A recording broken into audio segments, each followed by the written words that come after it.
Quanti Home Alone ti ricordi? 2. E sono 6.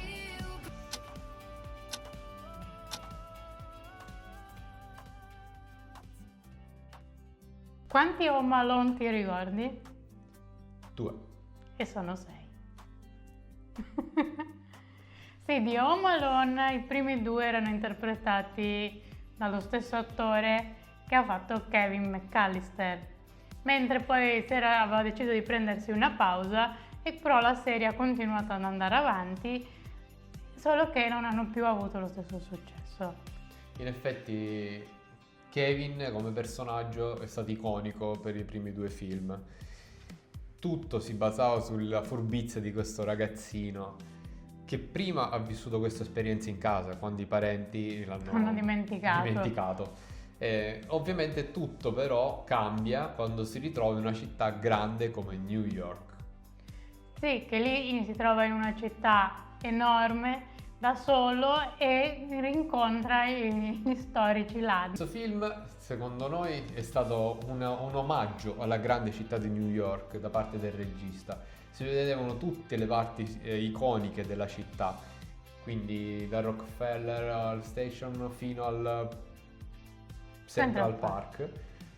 Fino al Central Park, dove si vede anche l'evoluzione e la crescita del personaggio Kevin, quindi questo ragazzino che conosce una senza tetto, ovviamente agli occhi di tutti è una donna invisibile, cioè non veniva calcolata da nessuno, fino a quando però questo ragazzino, che all'inizio aveva paura di lei, riconosce in lei un'amica. C'è un po' una crescita rispetto al primo film. La storia va un po' ad arricchirsi, quindi quando va a vedere i ladri che li va a riconoscere, non li riconosce in casa, li riconosce per strada.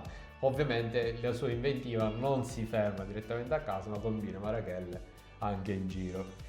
Il giocattolo che cui poi lui riesce a modificare la voce e anche poi a prenotare la suite al Plaza era un oggetto semplicemente di scena, in realtà non esisteva ed è stato creato apposta, solo che poi una volta uscito il film era stato talmente richiesto come oggetto che lo volevano tanti per Natale, allora è stato creato apposta dopo il film.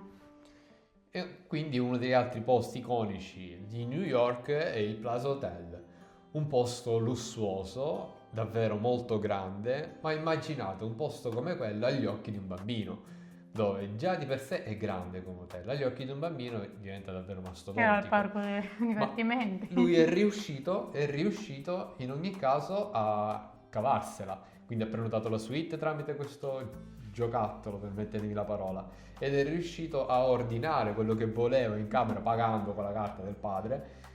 I tempi ovviamente si parla già inizio anni 90, erano diversi rispetto al giorno d'oggi. Sì, in realtà anche i prezzi, se tu vuoi vedere, anche se era una cifra altissima, per l'epoca ora non gli prenderesti niente. Ovviamente anche a livello cinematografico va bene, però a livello reale al giorno d'oggi sarebbe infattibile. Cioè se uno si riconosce che arriva un pagamento di una carta di credito in una suite, magari arriva subito una notifica sul cellulare, no? Ora, anche se vedono un bambino che cerca di pagare con una carta di credito, non so se si fanno più domande. Può darsi. Però il Plaza Hotel tuttora probabilmente tiene ancora quello che è l'offerta di Kevin, quindi prenotare la suite. Sì, è possibile prenotare la suite, ordinare ciò che aveva ordinato e fare anche un giro in limousine di 4 ore. Quindi il nostro personaggio, secondo me, ha dato il meglio di sé in questo film. È la neve che nel primo film, essendo che era ambientato comunque a Natale, era stata ricostruita, mentre nel secondo, quello a New York, c'era stato veramente dei problemi col ghiaccio, tanto da interrompere le riprese. Un'altra curiosità, nella scena iconica, quando i 2 ladri vengono assaliti dai piccioni, che in realtà anche lì è stato un ingegno da parte del regista. Sì, che erano stati addestrati questi piccioni per varie settimane, poi erano stati ricoperti da mangime per uccelli. Sì, i 2 attori sono stati ricoperti da mangime. E che lì si vede appunto l'iconicità della scena. E adesso noi oggi faremo un cocktail ispirato a questo film natalizio, comunque, ispirato al nostro amico Kevin. Cos'è che ti piace di più di Kevin?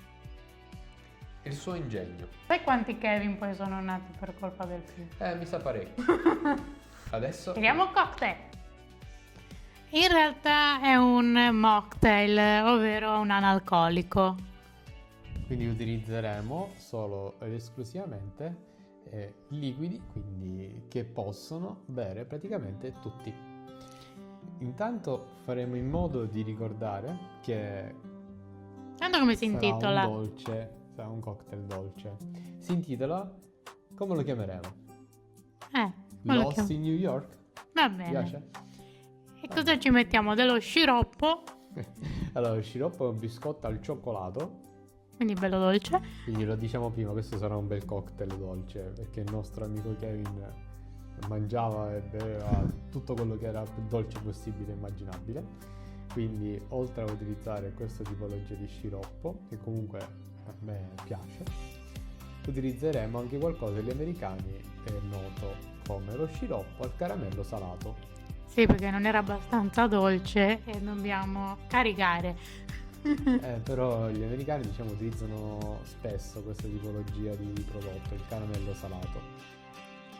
Però ci va qualcosa per bilanciarlo, sennò diventa anche un po'... Troppo dolce. Eh. E in effetti ne utilizzeremo una tazzina di caffè espresso. Perché cosa rappresentano questi vari ingredienti con Kevin? Allora, per quanto mi riguarda, il caffè lo utilizzo perché è un personaggio sveglio, Kevin, e non gli manda a dire, ne combina davvero di tutti i colori. Però è un personaggio che comunque, come abbiamo detto prima, è cresciuto rispetto al primo film. Sì. Quindi sì, ha una parte dolce, ogni ragazzino piace il dolce, eccetera, eccetera. Però è anche una persona sveglia. E quindi andremo a riempire il nostro Poi bicchiere. darai le dosi per se si vuole fare? No, lo Poi vediamo. scriveremo nei commenti. Se volete le dosi, lo scrivete nei commenti, lo vediamo. E ricordatevi di iscrivervi al canale. Allora, Ora- mettiamo una bella schiumina e poi dopo una bella schiumina Di grazie alla panna. shakerata, mettiamo qualcosa, nota Kevin, un po' di panna. Però magari non zuccherata per Sì, non appesantire troppo col dolce, perché già... abbastanza. Poi già. utilizzeremo un qualcosa che non tanto per il gusto del cocktail, ma andiamo a simboleggiare un po' quello che La neve. sono le festività natalizie. Quindi un po' di neve. Un po' di neve presa da New York, Più o meno. oppure un po' di zucchero a velo, che forse È la cosa più semplice, più pratico da da recuperare. trovare, soprattutto da trovare. Però ricorda un po' la nevicata che c'è a New York, comunque c'è a Natale. Sì, comunque è una cosa interessante. E poi come decorazione del rosmarino. Rosmarino. Vieni, assaggia. Assaggiamo se rispecchia realmente Amon e Kevin. Allora si sente appunto un biscotto. Biscotto? Sì, quindi si va a richiamare un po' il Natale. Vai. Dolce. Però è buono. Un po' troppo dolce? Bene. Ho degli ingredienti semplici. Il caramello. Non ci sente da un caramello. Stato bravo. Vai.